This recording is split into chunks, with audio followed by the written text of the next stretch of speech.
Welcome to One Book, One Coffee. I'm so glad you're here with us today, choosing to explore Viktor Frankl's Man's Search for Meaning.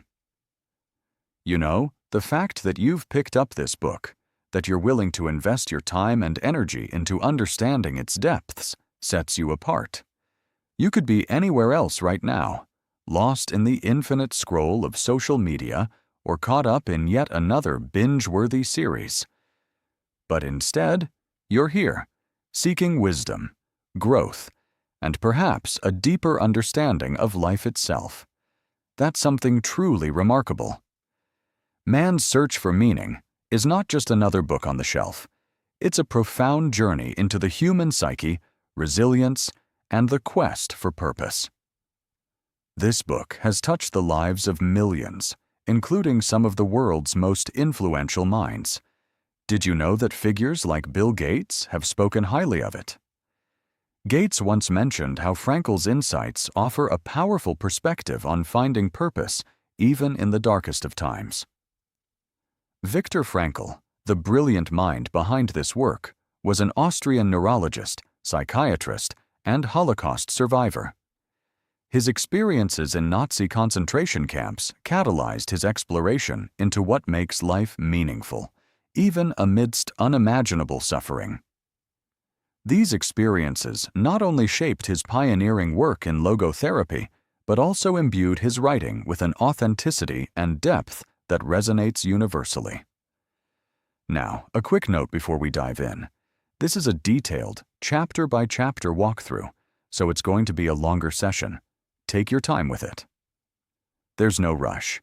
If you need to step away, save this video to your watch later or forward the link to yourself on WhatsApp so you can pick up right where you left off. So grab your coffee, settle in, and let's walk through this book together, chapter by chapter, idea by idea. Let's begin.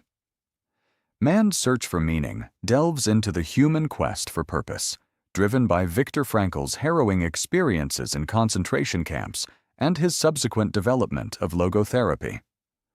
Viktor Frankl was an Austrian neurologist and psychiatrist who survived the horrors of Nazi concentration camps. His personal experiences of living and witnessing extreme human suffering significantly influenced his work and led to the development of his existential therapy, known as logotherapy. Picture yourself sitting across from someone who survived one of humanity's darkest chapters, and instead of dwelling on the horror, he's sharing profound insights about what it means to be human. That's exactly what Viktor Frankl does in this extraordinary section of his book, where he takes us inside the concentration camps not to shock us, but to illuminate something remarkable about the human spirit. Frankl begins by describing the three psychological phases every prisoner experienced. The first was shock, that moment when reality hits and you realize this nightmare is actually happening. Think about the last time you received devastating news. Remember that surreal feeling where your mind almost refuses to process what's occurring? Now multiply that by 1,000. Frankl watched grown men react to their arrival at the camps with a kind of grim humor, making jokes about the gas chambers because their minds simply couldn't accept the reality of their situation. But here's what's fascinating. Frankl noticed that this initial shock wasn't just about fear.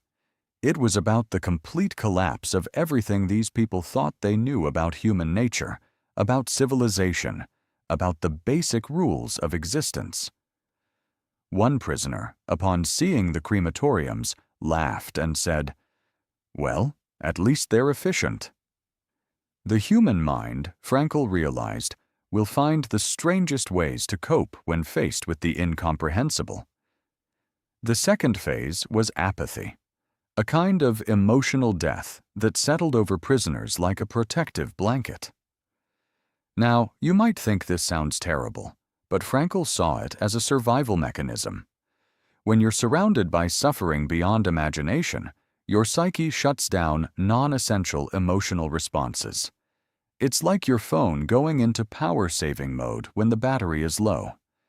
everything that isn't absolutely necessary for survival gets turned off. Frankl describes watching prisoners become almost robotic, going through the motions of existence without feeling. They would step over corpses without flinching, eat their meager rations without tasting, work in freezing conditions without complaining. But here's the crucial insight. This wasn't giving up. This was the mind's way of preserving something essential for later, like a hibernating animal conserving energy for spring. Think about this in your own life. Haven't you experienced times when you had to emotionally shut down to get through a difficult period? Maybe during a family crisis, a demanding job, or a personal loss. Frankl is showing us that this numbness isn't weakness. It's actually a sophisticated survival strategy that our minds have developed over millennia. The third phase came after liberation, and surprisingly, this was often the most dangerous time psychologically. Frankl calls it depersonalization, where former prisoners couldn't quite believe they were free and struggled to reconnect with their emotions and their former selves. Many couldn't handle the sudden return of feeling. It was like blood rushing back into a limb that had been numb, painful and overwhelming. But the real heart of this section isn't just about these phases. It's about what Frankl observed happening to different people under identical circumstances. He watched some prisoners become cruel and selfish, stealing bread from dying men. But he also witnessed others sharing their last piece of bread, comforting the sick, and maintaining their dignity even as they faced death. Here's where Frankl's insights become revolutionary. He realized that the camps were stripping away everything external: possessions, status, even physical appearance, leaving only the core of who each person really was. It was like a brutal test that revealed character in its purest form. Some people, he observed, seemed to grow stronger and more compassionate under pressure, while others crumbled morally. Now, think about this in today's world. When we face our own crises, job loss, illness, relationship failures, don't we see the same thing happening? Some people become bitter and blame the world, while others discover reserves of strength they never knew they had. The difference, Frankl suggests, isn't in the circumstances, but in how we choose to respond to them.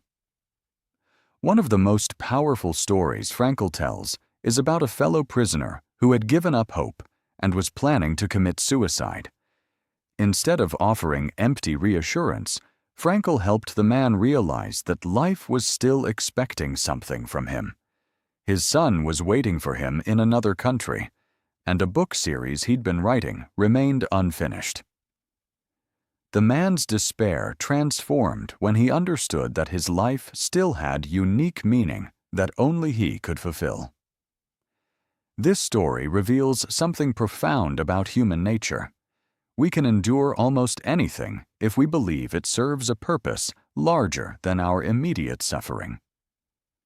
Modern research on resilience confirms exactly what Frankl observed in the camps. People who find meaning in their struggles are far more likely to survive and even thrive despite adversity.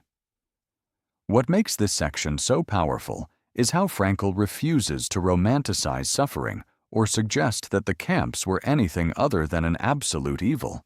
Instead, he's showing us that even in the worst possible circumstances, we retain the fundamental human freedom to choose our attitude. That choice, he argues, is the one thing no external force can take away from us. As we move deeper into Frankl's insights, we'll discover how this hard-won wisdom about human nature led him to develop an entirely new approach to psychology and therapy, one that puts the search for meaning at the center of human motivation. Picture yourself sitting across from someone who has survived the unthinkable, someone who has stared into the darkest corners of human experience and emerged with profound insights about the human spirit. That's exactly what Viktor Frankl offers us in this remarkable section on the psychology of the concentration camp. As we settle into our conversation today, imagine the weight of his words, each one carefully chosen from the depths of lived experience that most of us can barely comprehend. Frankl begins by dismantling any romantic notions we might have about human behavior under extreme duress. He doesn't offer us heroes and villains in neat packages. Instead, he presents something far more complex and ultimately more hopeful: the reality that even in the most dehumanizing circumstances, people retain the fundamental freedom to choose their attitude toward their suffering. Now, think about this for a moment. Here's a man who watched fellow prisoners die of starvation, who witnessed unspeakable cruelty. Yet he's telling us that the one thing no one could take away was his freedom to choose how he would respond to his circumstances. The psychology Frankl describes unfolds in three distinct phases, like acts in a tragic play where the human spirit is both tested and revealed.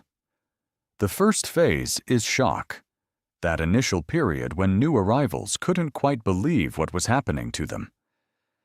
Frankl describes how prisoners would cling to illusions, convincing themselves this was temporary, that surely someone would intervene. It's remarkably similar to what we see today when people face sudden job loss, divorce, or serious illness. That initial denial, that refusal to accept a new and harsh reality, serves as a psychological buffer while the mind scrambles to process the unprocessable. But here's where Frankl's observations become truly fascinating. He noticed that those who survived weren't necessarily the physically strongest or even the most optimistic in conventional terms.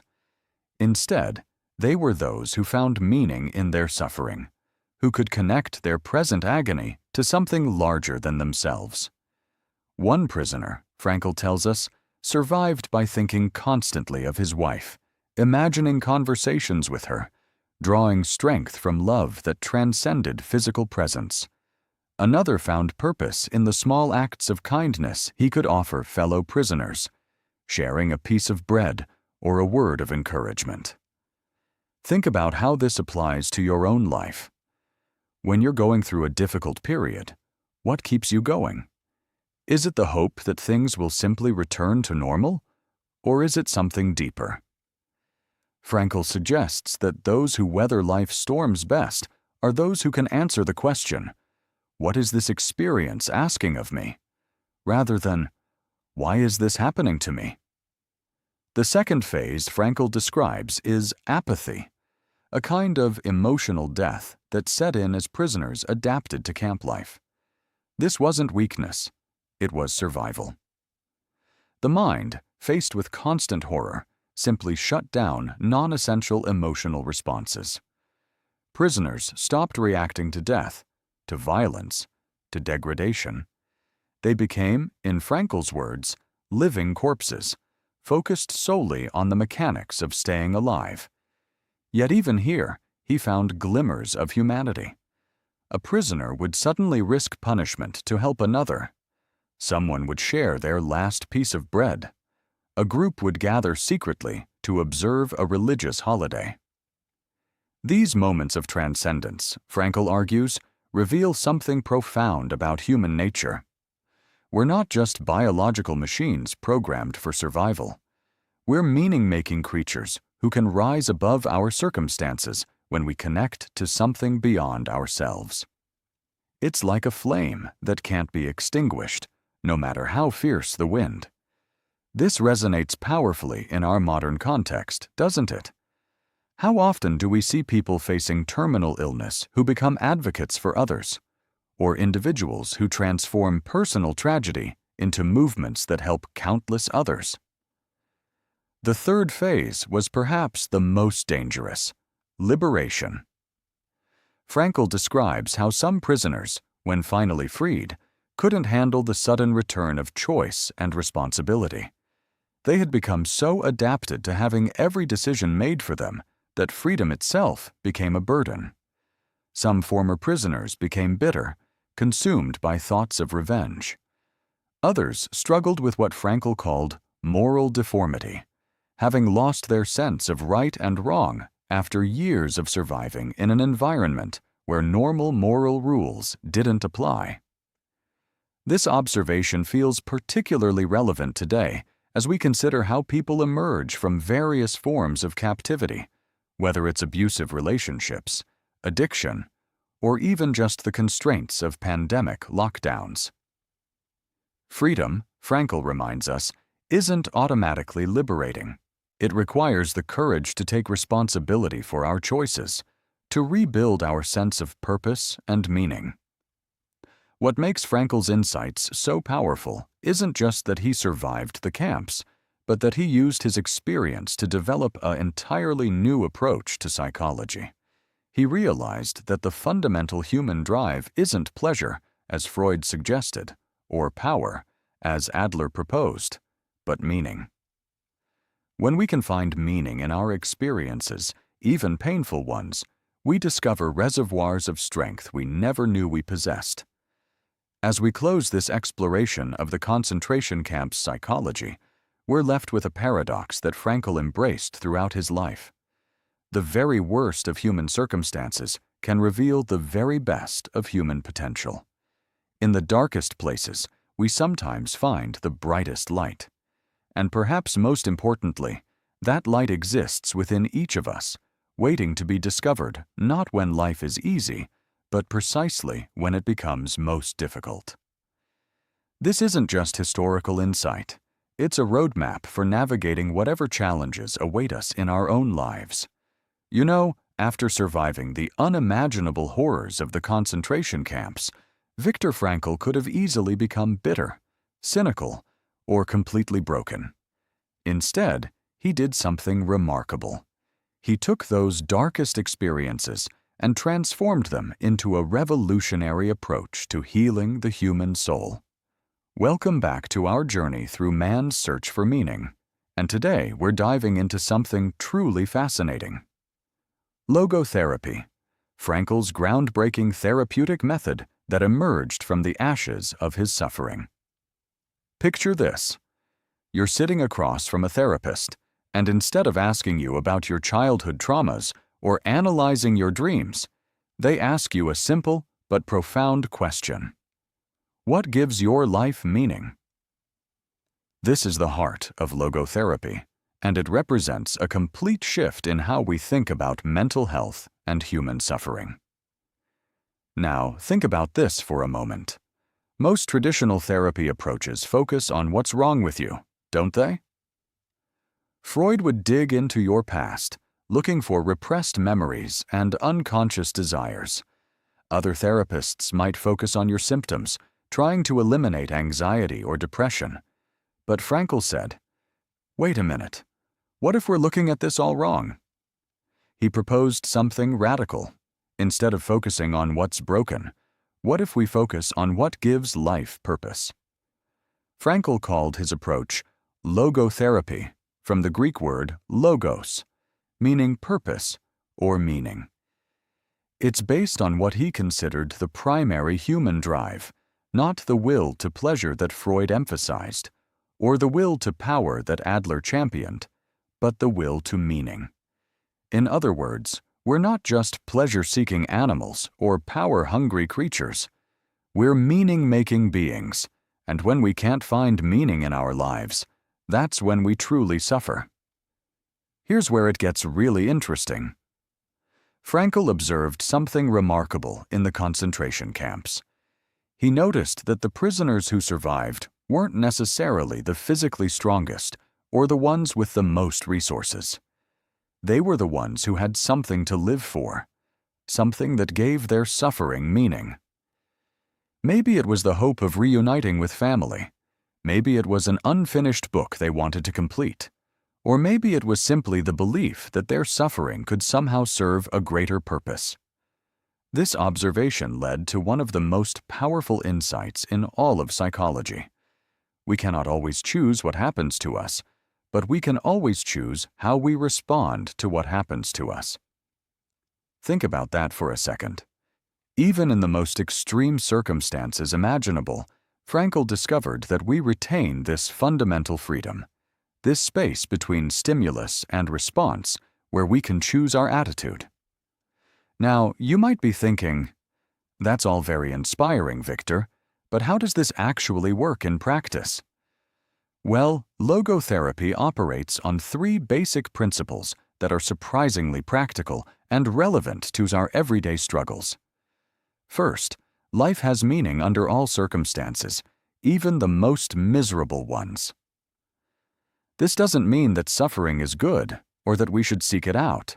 Rather, it means that even in our darkest moments, there's potential for meaning. Consider someone dealing with a chronic illness. Traditional therapy might focus on managing the symptoms or processing the grief. Logotherapy would ask, how can this experience, difficult as it is, contribute to who you're becoming? What unique perspective or compassion might it give you that you can share with others? The second principle is that our main motivation for living is our will to meaning. We're not just trying to feel good or avoid pain. We're trying to find reasons why our existence matters.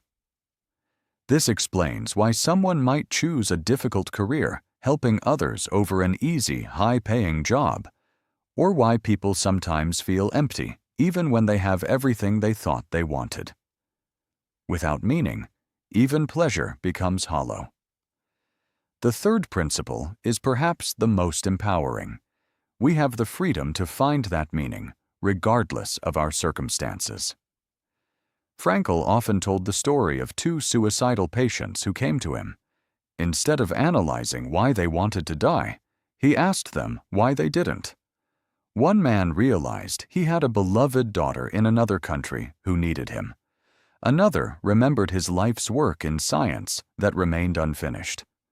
By shifting the focus from their problems to their purposes, both found reasons to continue living. This approach has profound implications for how we handle modern challenges. Consider someone stuck in a dead-end job who feels depressed and anxious. Traditional therapy might explore their past or try to change their thought patterns. Logotherapy would ask, what meaning can you find in your current situation? How might this experience be preparing you for something greater? What unique contribution can you make, even in less than ideal circumstances?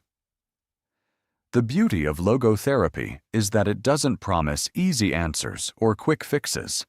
Instead, it offers something more valuable, a framework for finding significance in whatever life throws at you.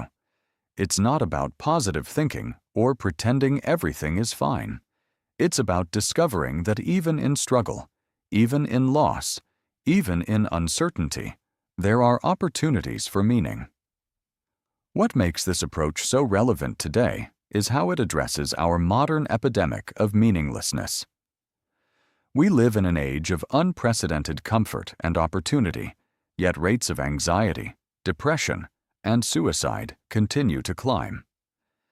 Frankl would say this is because we've focused so much on eliminating suffering that we've forgotten to cultivate meaning.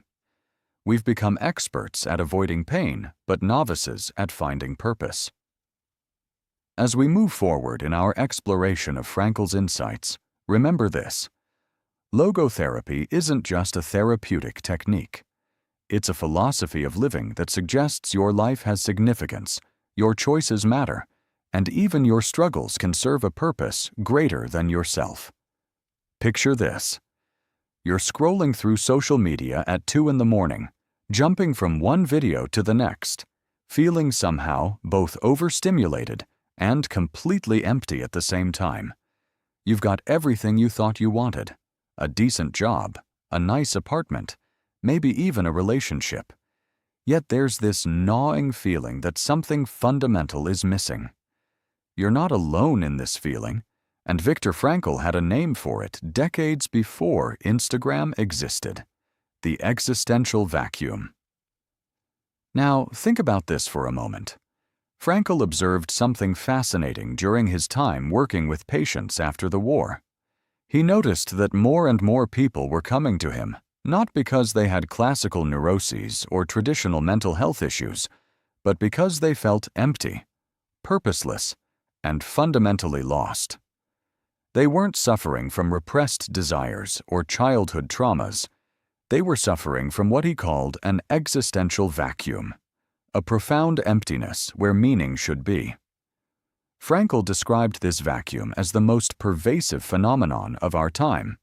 And remember, he was writing this in the 1960s. Imagine what he'd think about our world today, where we're more connected yet more isolated than ever before. The existential vacuum isn't just feeling sad or having a bad day. It's that deep, persistent sense that life lacks direction, that your daily activities feel meaningless, that you're just going through the motions without any real purpose driving you forward. Here's where Frankl's insights become absolutely brilliant. He argued that this emptiness doesn't come from external circumstances being too harsh. It comes from them being too easy. Think about our ancestors for a moment. They didn't have time to wonder about the meaning of life because they were too busy trying to survive it. They had clear, immediate purposes: find food, build shelter, protect their families. But as society became more comfortable and automated, as our basic needs were more easily met, we suddenly found ourselves with time to ask the big questions, and we weren't prepared for the answers or lack thereof. Frankl tells the story of patients who would come to him on Sunday evenings feeling what he called Sunday neurosis, that particular kind of depression that hits when the distractions of the work week fade away and you're left alone with yourself and your thoughts. Sound familiar? How many of us feel that Sunday scaries feeling, that dread as the weekend winds down, not just because Monday is coming, but because those quiet moments force us to confront the question of whether what we're doing really matters? The existential vacuum manifests in different ways, and Frankl was remarkably prescient in identifying patterns we see everywhere today. Some people fill the void with endless busyness. They pack their schedules so tightly that they never have to face the emptiness. Others turn to what he called Sunday neurosis, falling into depression during their free time because that's when the vacuum becomes most apparent. Still others chase after pleasure or power, thinking these will fill the hole, only to find that the satisfaction is temporary and the emptiness returns stronger than before. Now, here's what's particularly striking about Frankl's analysis. He didn't see the existential vacuum as a sign of mental illness, but as a fundamentally human condition that emerges when our most basic human need, the need for meaning, goes unfulfilled. Unlike animals who are driven by instincts, or our ancestors who were guided by traditions and clear social roles, modern humans have unprecedented freedom. And with that freedom comes the responsibility to create our own meaning, which is both liberating and terrifying. Consider how this plays out in today's world. We have young adults graduating from college with degrees they're not sure they want, entering careers that feel meaningless, living in a culture that tells them they can be anything they want to be, but doesn't help them figure out what they actually want to be. We have midlife professionals who've climbed the ladder only to realize they don't know why they were climbing it in the first place. We have retirees who spent decades looking forward to having free time, only to find that freedom feels more like emptiness when it arrives. But here's where Frankl's wisdom really shines through. He didn't see the existential vacuum as something to be cured with medication or therapy in the traditional sense. Instead, he saw it as a call to action, a signal that we need to actively engage in the search for meaning. The vacuum isn't the problem. It's the space where the solution needs to be built. Think about it this way. If you have a physical hunger, you don't try to make the hunger go away by ignoring it or taking a pill to suppress it. You feed yourself. The existential vacuum is like spiritual hunger. It's telling you that you need meaning the way your body needs food. The solution isn't to numb the hunger, but to find genuine nourishment for your soul. This insight leads us perfectly into understanding why Frankl believed that the will to meaning, not the will to pleasure or power, is the primary motivational force in human life. Because once you understand that the emptiness you might be feeling isn't a personal failing, but a universal human challenge, you can begin the real work of creating a meaningful life, which is exactly what we'll explore as we continue our journey through Frankl's profound insights. Picture this. You're sitting across from someone who's been through absolute hell and somehow emerged with profound wisdom about what makes life worth living. That's exactly what we have with Viktor Frankl, and today we're diving into perhaps his most revolutionary insight: the will to meaning. Now, before Frankl came along, psychology was dominated by two major schools of thought.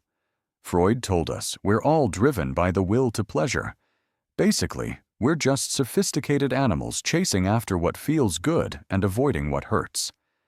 Then Adler came along and said, no, it's actually the will to power that drives us. We're all trying to climb the ladder, dominate, achieve superiority over others. But Frankl, having survived the concentration camps, looked at both theories and said something remarkable. You're both missing the point. What Frankl observed, both in the camps and later in his psychiatric practice, was something entirely different. He noticed that the people who survived the most horrific circumstances weren't necessarily the physically strongest or the ones who could grab the most pleasure or power.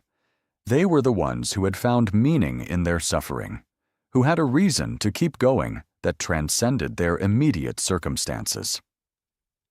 Think about this for a moment. When was the last time you felt truly fulfilled? I'm willing to bet it wasn't when you were just pursuing pleasure or trying to one-up someone else. It was probably when you were doing something that felt meaningful, something that connected to a purpose larger than yourself. Maybe it was helping a friend through a difficult time, working on a project you believed in, or simply being there for your family when they needed you. Frankl tells us about a particularly moving encounter he had with a patient, an elderly general practitioner who came to him consumed with grief. The man's wife had died 2 years earlier, and he simply couldn't get over the loss. He was drowning in despair, unable to find any reason to continue living. Now, instead of diving into complex psychological analysis, Frankl asked him a simple but profound question. What would have happened if you had died first, and your wife would have had to survive you? The old doctor's response was immediate and heartfelt. Oh, for her this would have been terrible. How she would have suffered. And that's when Frankl delivered his insight like a gentle lightning bolt. You see, doctor, such a suffering has been spared her, and it was you who have spared her this suffering, to be sure, at the price that now you have to survive and mourn her. Can you imagine the shift that must have occurred in that moment? Suddenly, the man's suffering wasn't meaningless. It had become an act of love, a sacrifice that spared his beloved wife from experiencing the same pain. His grief transformed from a burden into a testament to their love. This is the will to meaning in action, the recognition that even our darkest moments can serve a purpose that transcends our personal comfort. But here's where it gets really interesting for us today. In our modern world, we're not facing the extreme circumstances of concentration camps, but we're dealing with what Frankl called an existential vacuum, a pervasive sense of meaninglessness that seems to plague so many people despite our unprecedented material prosperity. How many people do you know who seem to have everything? Good jobs, nice homes, all the modern conveniences, yet feel empty inside? This is because we've become incredibly good at pursuing pleasure and power, but we've forgotten how to pursue meaning. We scroll through social media looking for the next dopamine hit. We chase promotions and bigger paychecks. We buy things we don't need to impress people we don't like. But none of this touches that deeper hunger in our souls, the need to feel that our lives matter, that we're contributing something valuable to the world. Frankl observed that meaning can't be given to us like a prescription or a gift. It must be found by each individual, and it's often found in the most unexpected places. Sometimes it's in our work, when we discover how our efforts contribute to something larger. Sometimes it's in our relationships, when we realize the profound impact we have on others. And sometimes, as with the grieving doctor, it's in our suffering itself, when we understand how our pain serves a purpose we couldn't see before. Consider the parent working multiple jobs to support their children. They might be exhausted, stressed, even resentful at times, but they persist because they've found meaning in their sacrifice. Think about the teacher who chooses to work in an underfunded school because they believe education can change lives, or the healthcare worker who continues to show up during a pandemic because they know their presence literally saves lives. What makes Frankl's insight so powerful is that it's both deeply personal and universally applicable. Your meaning won't be the same as mine, and that's exactly as it should be. But the fundamental human need to find that meaning, to feel that our existence matters in some way, that's something we all share. And here's the beautiful paradox Frankl discovered. The more we focus on finding meaning rather than chasing happiness, the more likely we are to actually experience genuine fulfillment and joy. So as we continue exploring Frankl's profound insights, I want you to carry this question with you. What gives your life meaning right now, and how might you cultivate more of it in the days ahead? Picture yourself sitting in a concentration camp, stripped of everything you once considered essential to your identity. Your possessions, gone. Your family, taken from you. Your freedom, obliterated. Your very name replaced by a number tattooed on your arm. What would keep you going? What would give your existence meaning when everything that once defined you has been torn away? This is the profound question that Viktor Frankl faced in the darkest chapters of human history, and his answer would revolutionize how we understand the very essence of what it means to be human. Frankl discovered something remarkable in those concentration camps, something that would challenge everything we think we know about happiness, purpose, and survival. He noticed that it wasn't necessarily the physically strongest prisoners who survived, nor was it always those who had the most to live for in the traditional sense. Instead, it was those who maintained a sense of meaning, those who could find purpose even in the most purposeless of circumstances. Now, think about this for a moment. Here was a man watching fellow prisoners around him either succumb to despair or somehow transcend their circumstances, and he was taking mental notes that would later become one of the most influential books of the 20th century. The essence of human existence, according to Frankl, isn't found in the pursuit of pleasure or power, as other schools of thought might suggest. Instead, he proposed that we are fundamentally driven by what he called the will to meaning. This isn't just philosophical speculation from an ivory tower. This is wisdom forged in the crucible of unimaginable suffering. Frankl observed that those prisoners who maintained a sense of purpose, whether it was reuniting with loved ones, completing important work, or simply bearing witness to injustice, were more likely to survive both physically and psychologically. Consider the story Frankl tells of a fellow prisoner who had given up hope and planned to end his life. This man had dreamed that the war would end on a specific date, and when that date passed without liberation, he lost all will to live and died shortly after. But Frankl also tells us of another prisoner who found meaning in small acts of kindness, sharing his meager bread ration with others, maintaining his dignity through simple daily rituals. The difference wasn't in their circumstances, which were identical, but in their ability to create meaning within those circumstances. This insight strikes at the heart of what makes us uniquely human. Animals respond to stimuli, but humans can choose their response. Between what happens to us and how we react, there exists a space, and in that space lies our freedom and our power. Frankl called this our last freedom, the one thing that can never be taken away from us, no matter how dire our circumstances. Even in a concentration camp, even facing death, we retain the freedom to choose our attitude toward our situation. Now, you might be thinking, that's all well and good for extreme circumstances, but what about everyday life? How does this apply when you're stuck in traffic, dealing with a difficult boss, or facing the mundane struggles of modern existence? Here's where Frankl's insights become even more powerful. He argued that meaning isn't something we find lying around like a lost wallet. Meaning is something we create, something we choose to see and embrace in our daily lives. Think about the parent who finds profound meaning in the simple act of reading bedtime stories to their child, not because the stories themselves are earth-shattering, but because they're participating in the sacred act of nurturing another human being. Consider the teacher who transforms a routine lesson into a moment of inspiration, not because the curriculum demands it, but because they choose to see their role as shaping future generations.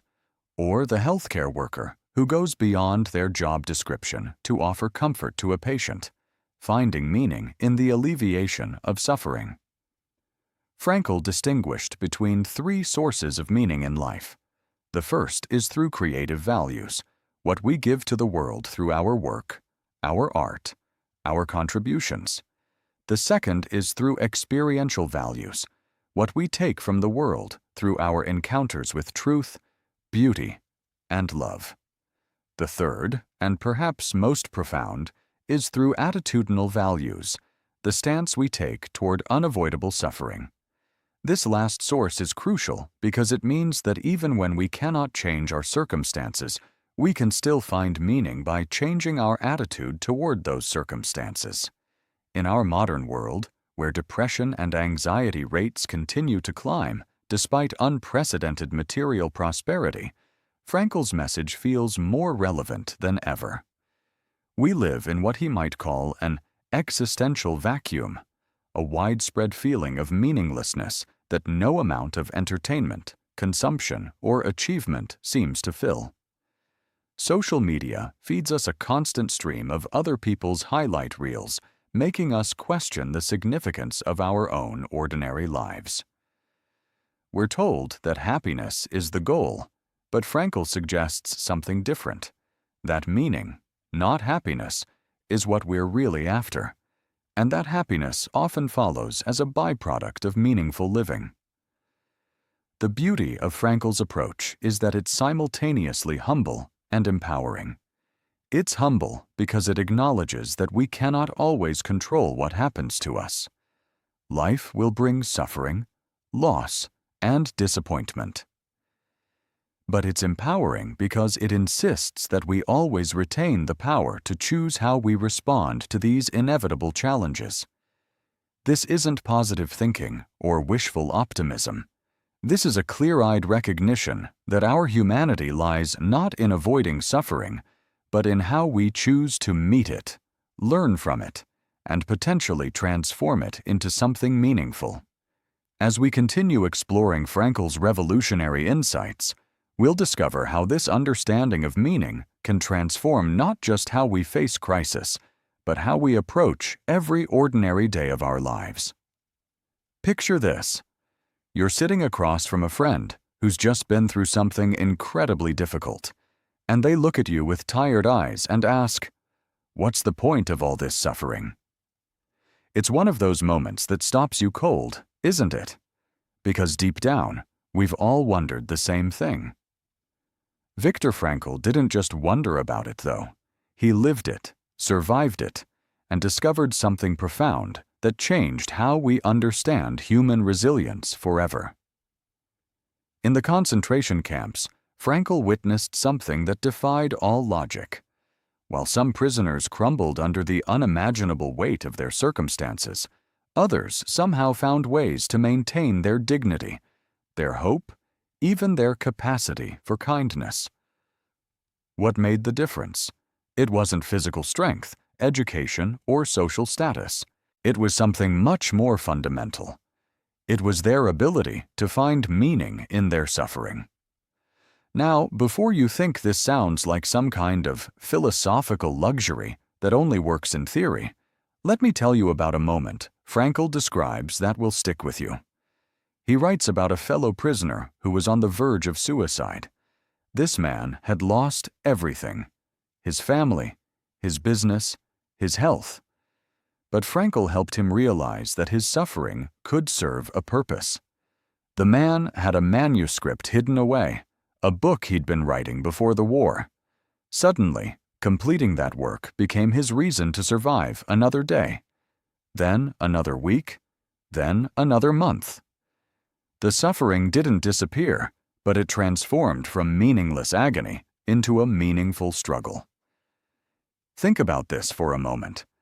How often do we treat our difficulties as purely negative experiences that we just need to endure or escape? Frankl suggests something radically different. He's not saying we should seek out suffering or pretend it's pleasant. That would be absurd. Instead, he's revealing that when suffering is unavoidable, we have a choice in how we relate to it. We can either be crushed by it, or we can use it as raw material for growth, purpose, and even triumph. Consider someone you know who's faced a serious illness. Maybe it's cancer, or a chronic condition that changed everything about their daily life. Have you noticed how some people become bitter and withdrawn, while others somehow emerge with a deeper appreciation for life, stronger relationships, and a clarity about what really matters? They're working with the same painful reality, but they're constructing entirely different meanings from it. Frankl observed that prisoners who found meaning in their suffering were more likely to survive. But here's what's fascinating. The meaning didn't have to be grand or heroic. Sometimes it was as simple as wanting to see a loved one again, or feeling responsible for taking care of someone else in the camp, or holding on to a particular value or belief. The content of the meaning mattered less than the fact that they had found one. This insight transforms how we might approach our own struggles today. When you're dealing with a difficult divorce, the meaning might be becoming the parent your children need during this transition. When you're facing job loss, the meaning might be discovering resilience you never knew you had, or using the experience to help others navigate similar challenges later. When you're caring for an aging parent with dementia, the meaning might be honoring the love they gave you by giving love back, even when they can't recognize it. But let's be honest, finding meaning in suffering isn't always immediate or easy. Frankl himself admits there were moments of despair, times when meaning felt impossible to grasp. The key insight is that meaning often emerges not despite our suffering, but through our response to it. It's in the choosing to remain decent when decency seems pointless, in the decision to hope when hope appears foolish, in the commitment to love when love feels dangerous. Think about the people who've inspired you most in your life.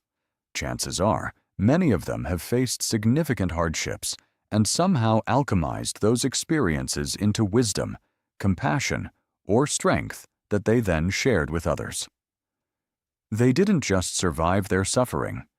They transformed it into something that served not only themselves, but the world around them. This doesn't mean we should romanticize pain or suggest that everything happens for a reason. Frankl is clear that much suffering is senseless and tragic. But he's pointing to our remarkable human capacity to create meaning even from senseless tragedy, to find purpose even in purposeless pain. It's perhaps our most distinctly human ability, this power to transcend our circumstances through the meanings we choose to embrace. What makes this particularly relevant today is how we often try to avoid all discomfort, to medicate every anxiety, to solve every problem as quickly as possible. While reducing unnecessary suffering is certainly good, Frankl reminds us that some suffering is simply part of being human. The question isn't how to avoid it entirely, but how to meet it with dignity and purpose when it arrives. As we move forward in exploring Frankl's profound insights, remember that the meaning of suffering isn't something imposed from outside. It's something discovered from within, something we create through our choices and responses. It's the difference between being a victim of our circumstances and being an author of our own story, even when we didn't choose the plot. Picture this. You're sitting in that concentration camp barracks again, surrounded by unimaginable suffering, and yet somehow, some prisoners are sharing their last piece of bread with someone weaker than themselves. This isn't just kindness. This is something Viktor Frankl would call self-transcendence, and it might be the most powerful force for meaning he discovered in the darkest corners of human experience. Now, think about this for a moment. When we hear the word transcendence, we might imagine monks on mountaintops or spiritual gurus in flowing robes, but Frankl is talking about something much more accessible, much more human. He's talking about those moments when you stop asking, "What can I get from life?" and start asking, "What can I give to life?" It's that shift from being self-centered to being purpose-centered, from being consumed with your own needs to being consumed with something greater than yourself. Frankl tells us about a fellow prisoner, a young woman who was dying. In her final days, she looked out the barracks window at a single branch of a chestnut tree, with just 2 blossoms on it. She talked to that tree as if it were a friend, and she told Frankl that the tree said to her, "I am here, I am here, I am life, eternal life." Here was someone facing death, stripped of everything, and yet she had transcended her own suffering to connect with something larger, the eternal dance of life itself. She wasn't thinking about her pain anymore. She was thinking about her place in the grand story of existence. This is what Frankl means by self-transcendence.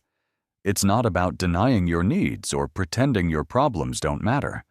It's about discovering that your deepest fulfillment comes not from getting your needs met, but from meeting the needs of something beyond yourself. Think about the last time you felt truly alive, truly purposeful. I'm willing to bet it wasn't when you were focused entirely on yourself, was it? It was probably when you were helping someone, creating something meaningful, or working toward a cause you believed in. Consider how this plays out in our modern world. We live in what Frankl would call an existential vacuum, an emptiness that comes from having our basic needs met but lacking a sense of deeper purpose. We have more comfort, more entertainment, more options than any generation in history, and yet rates of depression, anxiety, and suicide continue to climb. Why? Because we've become masters at focusing inward, at asking, "What's in it for me?" But we've forgotten how to look outward, how to transcend ourselves. Frankl observed that the prisoners who survived the camps weren't necessarily the physically strongest or the ones who had the most to live for in terms of personal gain. They were the ones who had found something beyond themselves to live for. Maybe it was reuniting with a loved one. Maybe it was finishing important work. Maybe it was simply being a source of hope for fellow prisoners. They had transcended their immediate circumstances by connecting to a larger story. Now, let's bring this into your coffee shop, your office, your daily commute. Self-transcendence doesn't require dramatic circumstances. It can happen when a teacher stops thinking about their paycheck and starts thinking about the impact they're having on young minds. It happens when a parent moves beyond their own exhaustion to truly see and nurture their child's unique spirit.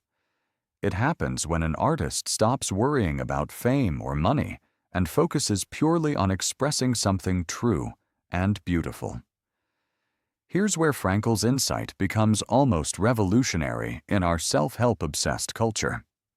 He's telling us that the secret to personal fulfillment isn't more self-care, more self-improvement, or more self-anything. It's self-transcendence. It's the paradox that you find yourself by losing yourself in something greater. Think about the people you most admire. Are they the ones who are most focused on their own happiness and success? Or are they the ones who seem to have forgotten about themselves in service of something they believe in? The civil rights leaders, the dedicated teachers, the innovative entrepreneurs, the loving parents, they're all examples of self-transcendence in action. Frankl would say that this capacity for self-transcendence is uniquely human. Animals are driven by instincts and needs, but humans can choose to live for something beyond their immediate desires. We can choose to suffer for a cause, to sacrifice for others, to create meaning even in meaningless circumstances. This isn't just philosophical theory.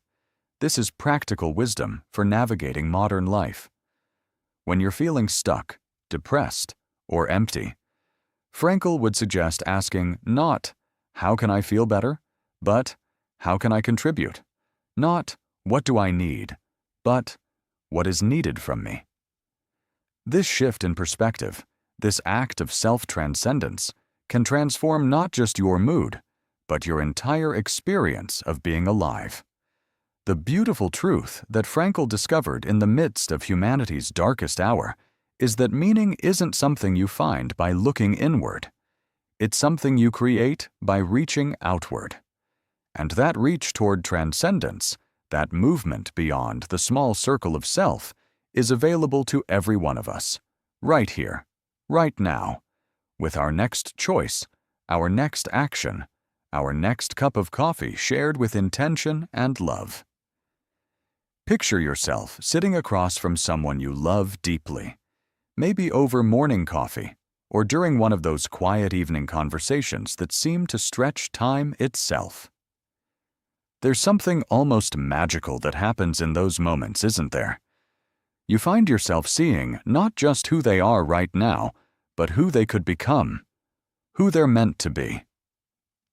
Viktor Frankl understood this phenomenon better than most, and his insights about love as a pathway to understanding human potential might just change how you see every relationship in your life. Frankl discovered something remarkable during his time in the concentration camps, something that would later become a cornerstone of his entire philosophy. While surrounded by unimaginable suffering and degradation, he found that his ability to love his wife, even in her absence, actually revealed truths about human nature that no textbook could teach. He realized that love isn't just an emotion we feel. It's a way of seeing, a form of understanding that penetrates to the very essence of another person. Think about this for a moment. When you truly love someone, what happens to your perception? You begin to see past their current limitations, their temporary struggles, their surface-level flaws.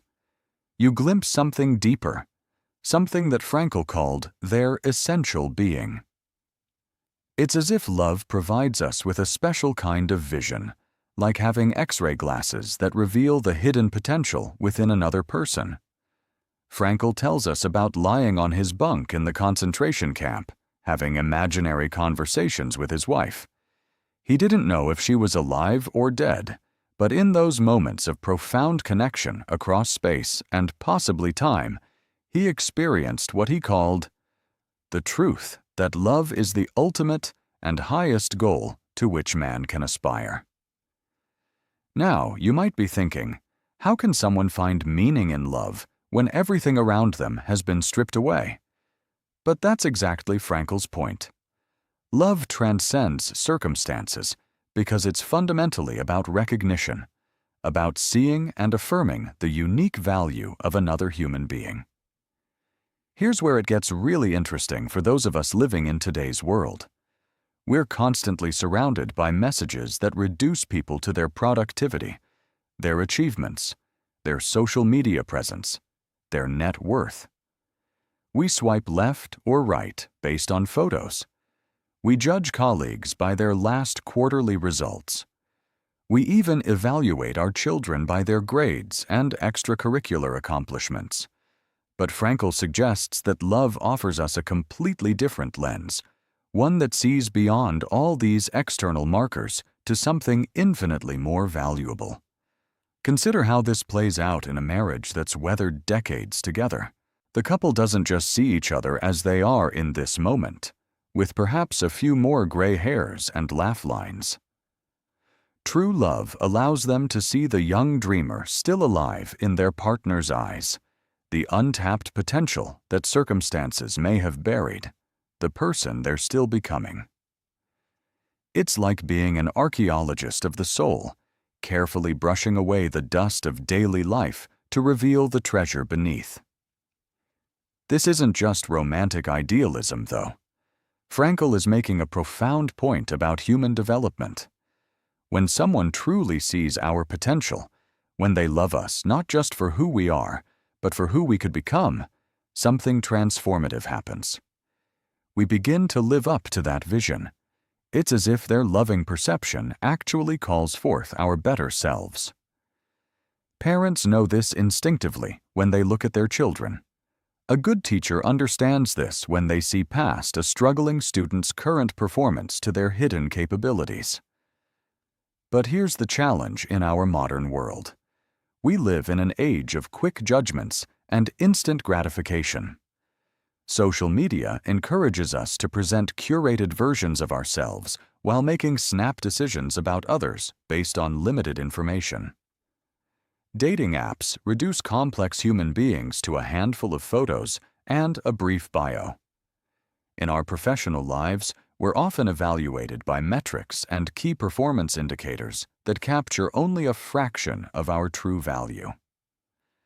Frankl's insight about love as a pathway to understanding offers us a radical alternative. What if we approached our relationships, whether romantic, familial, or professional, with this deeper vision? What if we made it our practice to look for the unrealized potential in the people around us?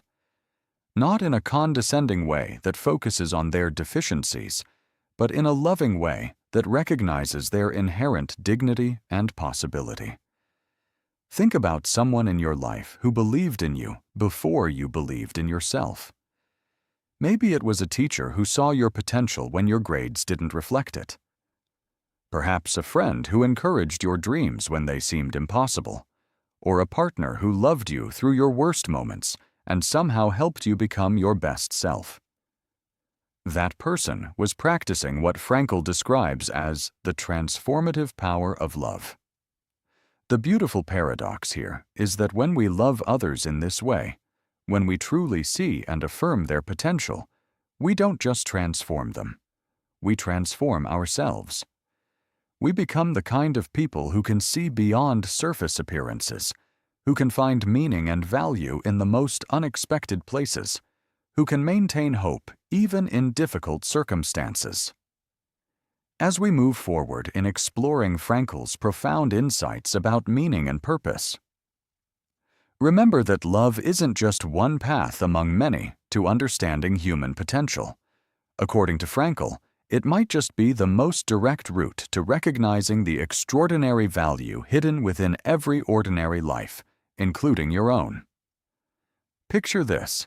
You're sitting across from someone who survived the unthinkable, who looked directly into humanity's darkest abyss, and yet somehow emerged not bitter, not broken, but filled with an almost inexplicable hope.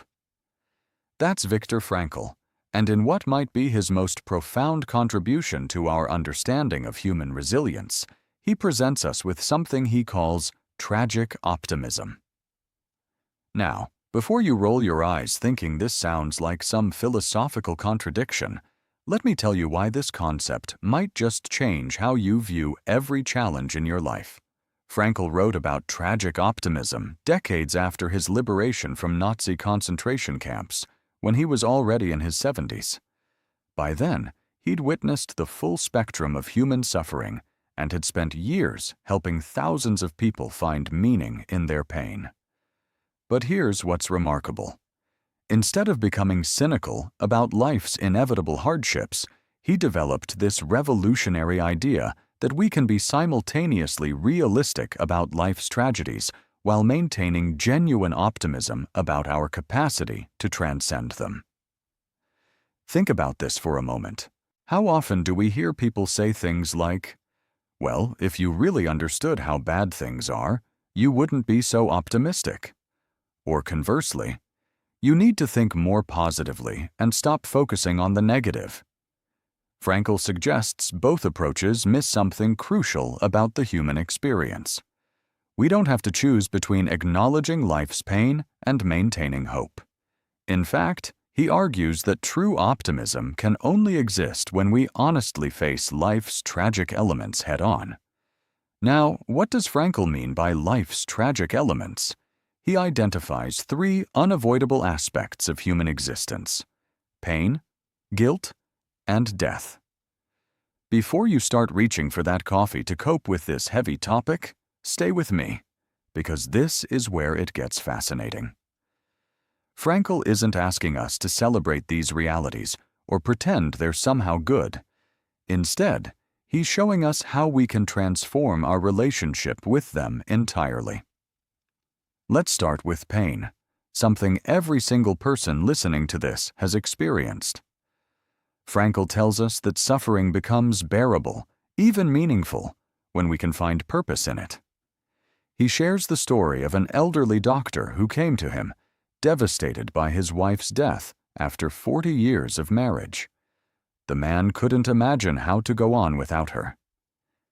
Instead of offering empty consolations, Frankl asked him a simple but profound question. What would have happened if you had died first and your wife had to survive you?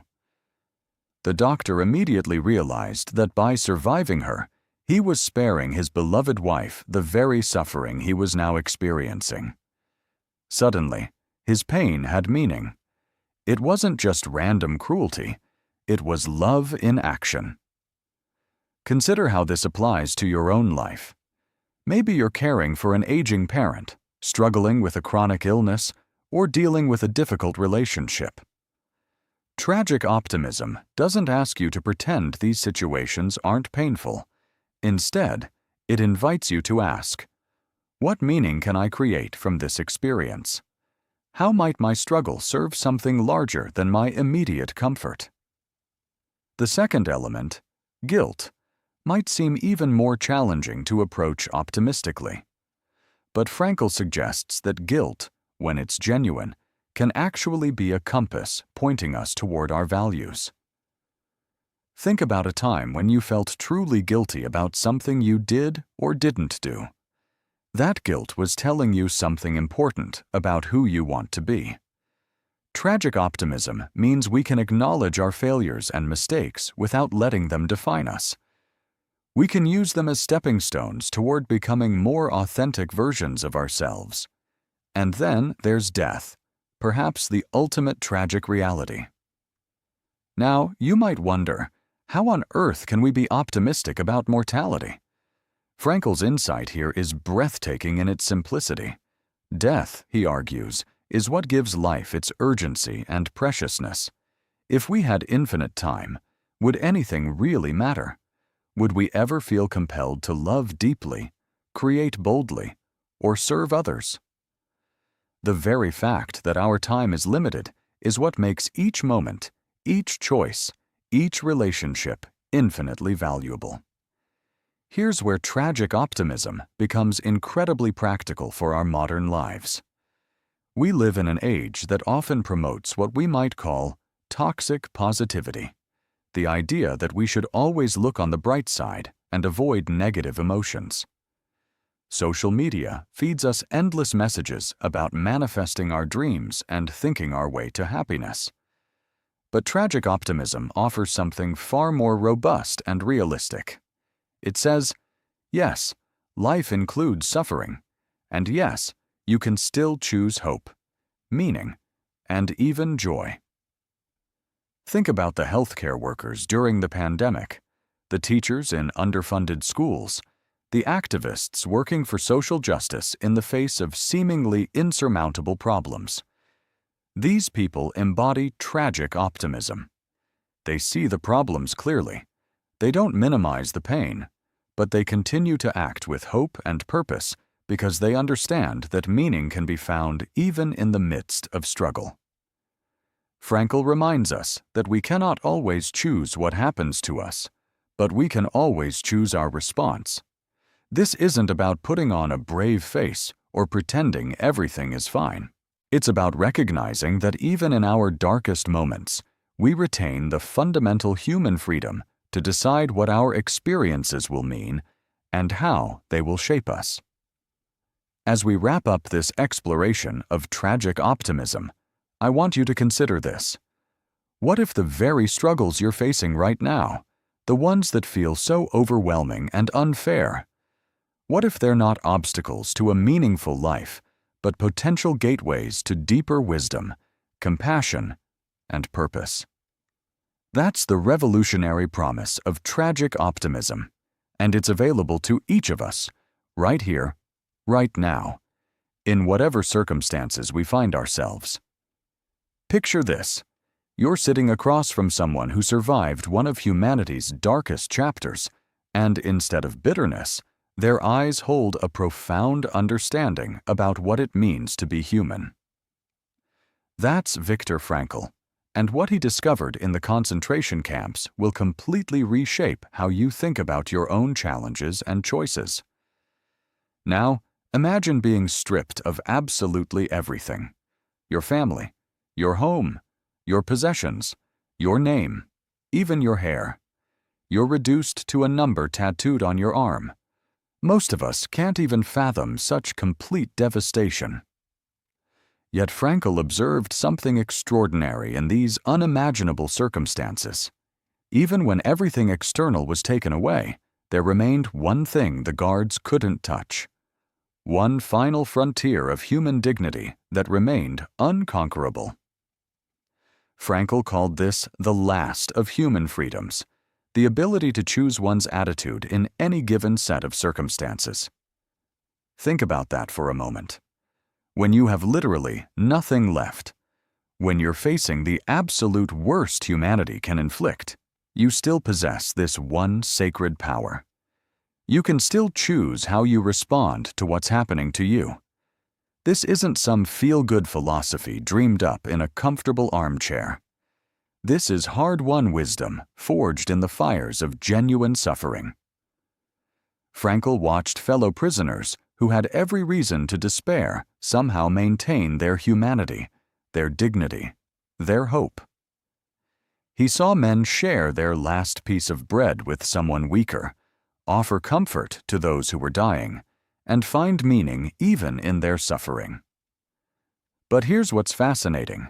He also observed prisoners who, despite having more food or better conditions, completely gave up. They lost what he called their spiritual freedom, and with it, their will to live. The difference wasn't in their circumstances, which were uniformly horrific. The difference was in their chosen response to those circumstances. Now, you might be thinking, that's all very inspiring, but what does this mean for my daily life? I'm not in a concentration camp. And you're absolutely right. But consider this. How often do we surrender our freedom of choice over much smaller things? How often do we let a difficult boss, a traffic jam, or even a rude comment from a stranger completely dictate our emotional state for hours or even days? Think about the last time someone cut you off in traffic. Did you choose your response, or did you simply react? Most of us react automatically, letting external circumstances pull our emotional strings like we're marionettes. But Frankl's insight suggests something revolutionary. Between what happens to us and our response, there's a space. And in that space lies our power to choose. This space between stimulus and response is where our humanity lives. It's where we can pause, breathe, and ask ourselves, how do I want to respond to this? What kind of person do I want to be in this moment? It's not about denying difficult emotions or pretending everything is fine. It's about recognizing that even in pain, even in frustration, even in grief, we retain this fundamental dignity of choice. Frankl tells the story of a particularly brutal guard who seemed to enjoy inflicting psychological torture on the prisoners. Most inmates either cowered in fear or burned with hatred when this man approached. But Frankl chose a different response. He decided to see this guard as a human being who had lost his way, someone to be pitied rather than hated. This choice didn't change the guard's behavior, but it preserved something essential in Frankl's own soul. It kept him from becoming what he despised. This principle transforms everything when you really grasp it. Your difficult teenager isn't making you angry. You're choosing anger as your response. Your demanding job isn't stressing you out. You're choosing stress over other possible responses like problem solving, acceptance, or even strategic planning for change. The power shifts back to you. But here's the crucial part that Frankl emphasized. With this freedom comes enormous responsibility.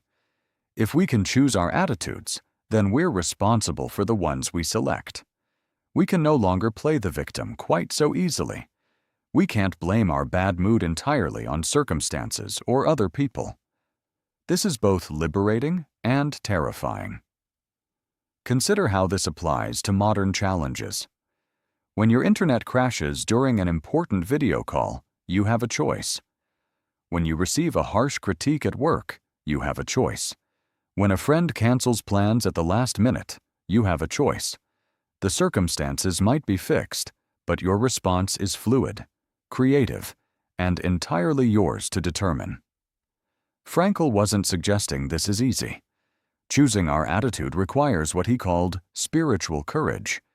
It demands that we take responsibility for our inner lives, even when we can't control our outer circumstances. It asks us to find meaning and purpose, even in difficulty, to see challenges as opportunities for growth rather than just obstacles to endure. The beautiful paradox Frankl discovered is that when we fully embrace this responsibility for our choices, we actually become more free, not less. We stop being victims of circumstance and become architects of our own experience. We realize that while we can't always choose what happens to us, we can always choose what happens within us. This insight doesn't just change individual lives. It has the power to transform how we relate to others, how we handle conflict, and how we navigate the inevitable difficulties that come with being human. And that's exactly what we'll explore as we continue deeper into Frankl's profound understanding of what it means to search for meaning in our lives. Picture this. You're sitting across from someone who has witnessed humanity at its absolute worst, yet somehow emerged with an unshakable belief in life's inherent meaning. That's Viktor Frankl, and as we settle into this part of his remarkable journey, we're about to discover how his revolutionary approach to therapy, Logotherapy, became a beacon of hope for countless people searching for their purpose. Now, here's what makes Frankl's work so extraordinary. While other therapeutic approaches focused on pleasure or power as life's driving forces, Frankl discovered something far more profound during his time in the concentration camps. He observed that those who survived weren't necessarily the strongest physically, but those who maintained a sense of meaning, a reason to live. This observation became the foundation of logotherapy, literally, therapy through meaning. Think about this for a moment. When was the last time someone asked you not what makes you happy, but what makes your life meaningful? It's a completely different question, isn't it? Frankl believed that our primary drive isn't to avoid pain or seek pleasure, but to find meaning in our existence. And here's the beautiful thing: meaning can be found even in the most difficult circumstances. Let me share one of Frankl's most powerful patient stories. An elderly general practitioner came to him, consumed by grief 2 years after his beloved wife's death. The man couldn't imagine life without her. Instead of diving into complex psychological analysis, Frankl asked him a simple question. What would have happened if you had died first, and your wife would have had to survive you? The man immediately saw it. His wife would have suffered the same unbearable pain he was experiencing. You see, Frankl told him, your suffering has spared her this pain. Your grief is the price you pay for having loved so deeply. In that moment, the man's suffering transformed from meaningless agony into a meaningful sacrifice. His love for his wife gave purpose to his pain. This is logotherapy in action, not eliminating suffering, but helping people find meaning within it. Now, you might be wondering, how does this apply to our everyday lives? We're not all facing life or death situations or profound grief. But here's what Frankl discovered. Meaning isn't reserved for dramatic moments. It's woven into the fabric of ordinary existence. Consider Sarah, a modern example that perfectly illustrates Frankl's principles. She was a successful marketing executive who felt completely empty despite her achievements. Traditional therapy had her exploring childhood traumas and unconscious desires, but nothing clicked. When she encountered logotherapy, everything changed. Instead of asking why she felt unfulfilled, her therapist asked what she felt called to contribute to the world. Sarah realized she'd always been passionate about environmental conservation, but had buried this calling under societal expectations of success. She began volunteering with local environmental groups while keeping her day job, and suddenly, her life had direction. Her work became a means to fund her true purpose, not just a source of status.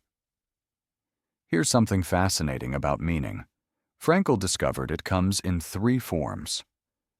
First, there's meaning through what we give to the world: our work, our creations, our contributions. Think about the teacher who finds purpose in shaping young minds, or the artist who feels called to express beauty. Second, there's meaning through what we take from the world: our experiences of love, beauty, and truth. Remember that moment when a sunset took your breath away, or when you felt completely understood by someone. That's meaning through experience. And third, there's meaning through the stance we take toward unavoidable suffering, how we choose to face life's inevitable challenges. Now, think about this. In our modern world, we're often told that happiness is the goal, that we should eliminate all discomfort from our lives. But Frankl's approach is radically different. He suggests that meaning often emerges through struggle, not in spite of it. A parent caring for a disabled child, a student persevering through difficult studies, someone supporting an aging parent. These challenges, when embraced with purpose, become sources of profound meaning. What's particularly relevant today is how Frankl's insights address our modern crisis of meaninglessness. We live in an age of unprecedented comfort and opportunity, yet depression and anxiety rates soar. Why? Because comfort isn't enough. We need something to live for, something that makes our existence matter. Social media gives us connection, but not purpose. Consumer culture promises happiness through acquisition, but delivers only temporary satisfaction. Career success provides achievement, but not necessarily meaning. Frankl noticed that when people lack clear meaning, they often fall into what he called an existential vacuum, a profound emptiness that no amount of pleasure or achievement can fill. Sound familiar? This is why so many successful people still feel lost, why lottery winners often report no lasting increase in life satisfaction. The beauty of logotherapy lies in its practicality. Frankl didn't just theorize about meaning. He developed concrete ways to help people discover their unique purpose. He emphasized that meaning cannot be given to us. It must be found by us. It's deeply personal, constantly evolving, and often discovered through paying attention to what life is asking of us in each moment. As we wrap up this exploration of Frankl's quest for meaning, remember this. You don't have to survive a concentration camp to benefit from these insights. Every day presents opportunities to choose meaning over emptiness, purpose over pleasure, contribution over consumption. The question isn't whether life has meaning, but whether you're willing to discover the meaning that's uniquely yours. As we reach the final pages of Viktor Frankl's profound journey through the darkest corners of human experience and emerge into the light of understanding, it's worth pausing to consider what this remarkable man discovered about the very essence of what makes life worth living. Picture yourself sitting across from Frankl himself, perhaps in a quiet Viennese cafe, as he reflects on everything he's learned about the human spirit's capacity to find meaning even in the most impossible circumstances. Frankl's concluding thoughts aren't just the musings of a Holocaust survivor or the theoretical framework of a psychiatrist. They're the distilled wisdom of someone who faced the absolute worst humanity could offer and somehow found within that darkness the keys to understanding what truly matters in life. Think about this for a moment. Here was a man who lost everything: his family, his possessions, his manuscript, his freedom, even his identity reduced to a number tattooed on his arm. Yet from this complete devastation, he emerged not broken, but with insights that would transform how we understand human resilience and purpose. What strikes me most powerfully about Frankl's reflections is his unwavering belief that our search for meaning isn't just some philosophical luxury we indulge in during comfortable moments. It's the fundamental driving force of human existence, more basic even than our drives for pleasure or power. Now, think about this in the context of our modern world. We're surrounded by more opportunities for pleasure and comfort than any generation in human history, yet rates of depression, anxiety, and what Frankl would call existential vacuum continue to rise. Why? Because we've confused having things with having purpose, confused being entertained with being fulfilled. Frankl tells us something revolutionary.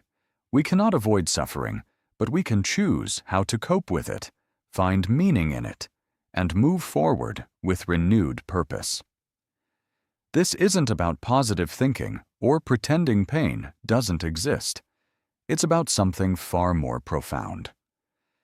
When Frankl watched fellow prisoners in the concentration camps, he noticed something extraordinary. Those who survived weren't necessarily the physically strongest or the most privileged.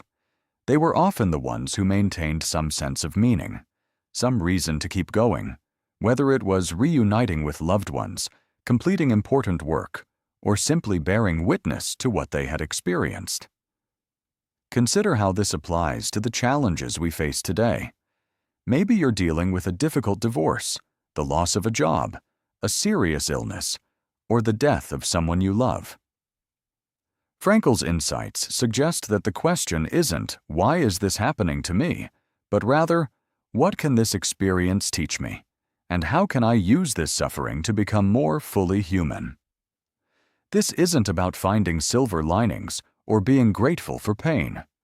It's about recognizing that even in our darkest moments, we retain the freedom to choose our response, to decide what this experience will mean in the larger story of our lives. One of Frankl's most beautiful reflections concerns what he calls the self-transcendent nature of human existence. He observed that the people who found the deepest sense of meaning weren't those focused primarily on their own happiness or success, but those who were devoted to something larger than themselves.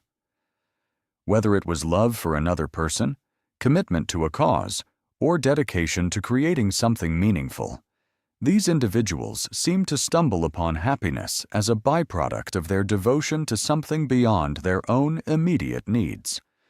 This insight feels particularly relevant in our age of social media and self-optimization. We're constantly bombarded with messages about self-care, self-improvement, and self-actualization. While these aren't inherently wrong, Frankl suggests that our deepest fulfillment comes not from turning inward, but from turning outward toward others and toward purposes that matter. Think about the moments in your own life when you've felt most alive and purposeful. Were you focused on yourself, or were you absorbed in caring for someone else, creating something meaningful, or working toward a goal that felt larger than your personal concerns? Frankl also reflects on the democratic nature of meaning. Unlike happiness, which can be influenced by circumstances, genetics, and luck, the ability to find meaning is available to every human being regardless of their situation. The prisoner in the concentration camp and the CEO in the corner office both have equal access to this fundamental human capacity. This isn't to minimize the very real differences in suffering and privilege that exist in our world, but rather to recognize that meaning-making is perhaps the most fundamentally human activity we can engage in. As we close this extraordinary book, Frankl leaves us with a challenge that's both simple and profound. He asks us to stop asking what we want from life and instead ask what life wants from us. This shift in perspective transforms us from passive consumers of experience to active participants in creating meaning. Every day presents us with opportunities to respond to life's questions through our choices, our relationships, and our commitment to values that transcend our immediate comfort. The beauty of Frankl's final reflections lies not in their complexity, but in their accessibility. You don't need advanced degrees or special circumstances to begin this search for meaning. You simply need to pay attention to the opportunities for purpose that surround you every day, to choose your responses thoughtfully, and to remember that even in your struggles, you're participating in the fundamentally human quest to transform suffering into meaning, despair into hope, and isolation into connection. This is Frankl's ultimate gift to us, the recognition that meaning isn't something we find, but something we create, one choice at a time. Viktor Frankl's Man's Search for Meaning is a profound exploration of the human spirit's resilience in the face of immense suffering. Through his harrowing experiences in Nazi concentration camps, Frankl concludes that life can hold meaning even in the direst circumstances. This central theme is woven through his development of logotherapy, which posits that our primary drive in life is not pleasure or power, but finding meaning. His insights are not only transformative, but also deeply practical. Here are some key takeaways. 1. Purpose in pain. The idea that suffering can have a purpose is revolutionary. Frankl teaches us to find meaning in our struggles by viewing them as pathways to personal growth. Practically, whenever you face a challenge, ask yourself what this experience is teaching you. Start incredibly small by identifying one tiny lesson in a difficult situation. 2. Freedom to choose. Even when everything is taken from us, we still have the freedom to choose our attitude. To apply this, Practice mindfulness to become aware of your reactions. Be patient with yourself as you gradually shift toward more positive responses. 3. Meaning through work, love, and courage. Meaning can be found through creative work, the love we give and receive, and the courage we show.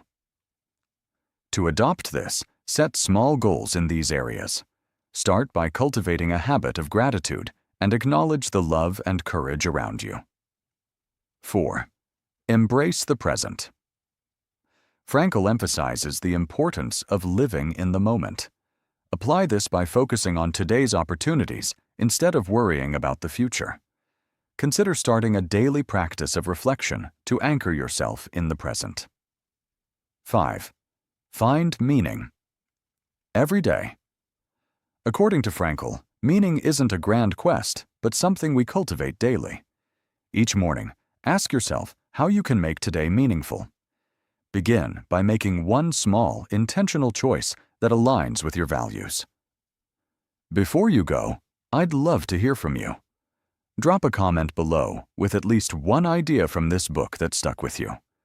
One concept you're going to carry forward. It could be something that challenged your thinking, something you want to try, or even something you disagreed with. Your insight might be exactly what another listener needs to hear today. And if this summary gave you something valuable, a new perspective, a spark of motivation, or even just a peaceful hour with your coffee, share it with someone who might need it too. Subscribe to One Book, One Coffee and hit that bell icon so you never miss a new summary. Every week, we sit down together with one great book, one warm cup of coffee, and the simple belief that wisdom, shared well, can change lives. Until next time, keep reading, keep growing, and remember, every small step counts. See you at the next book.